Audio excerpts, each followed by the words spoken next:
ജീവിതത്തിൽ പല മൊമെൻറ്റ്സിലും നമ്മളെ ഉള്ളിലൊരു വോയിഡ് ഫീൽ ചെയ്യും, ഒരു ശൂന്യത, എന്തോ മിസ്സിങ് ആണ് എന്നൊക്കെ പോലെ.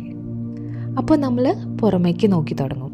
വാലിഡേഷൻ, ലവ്, സക്സസ്, കംഫർട്ട്, മണി, അച്ചീവ്മെൻറ്റ്സ്, മറ്റുള്ളവരിൽ നിന്നുള്ള ഇമോഷണൽ സപ്പോർട്ട്, ഇവയൊക്കെ വഴി ആ ഒരു ഗ്യാപ്പ് ഫില്ല് ചെയ്യാൻ വേണ്ടിയിട്ട് നമ്മൾ ട്രൈ ചെയ്യും.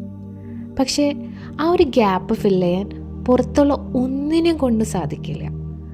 ആ എംപ്റ്റിനെസ് അതൊരു പ്രോബ്ലം അല്ല, അതൊരു വീക്ക്നെസ്സും അല്ല, നമ്മുടെ ഉള്ളിലേക്ക് തന്നെ തിരിഞ്ഞു നോക്കാനുള്ള ഒരു ഇൻവിറ്റേഷനാണ്.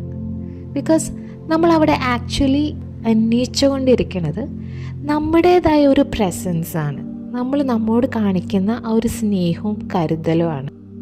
ഇനി ഞാനൊരു കാര്യം ചോദിച്ചോട്ടെ, നിങ്ങൾ നിങ്ങളുടെ കൂടെ മാത്രമായിട്ട് എത്ര ടൈം സ്പെൻഡ് ചെയ്യാറുണ്ട്?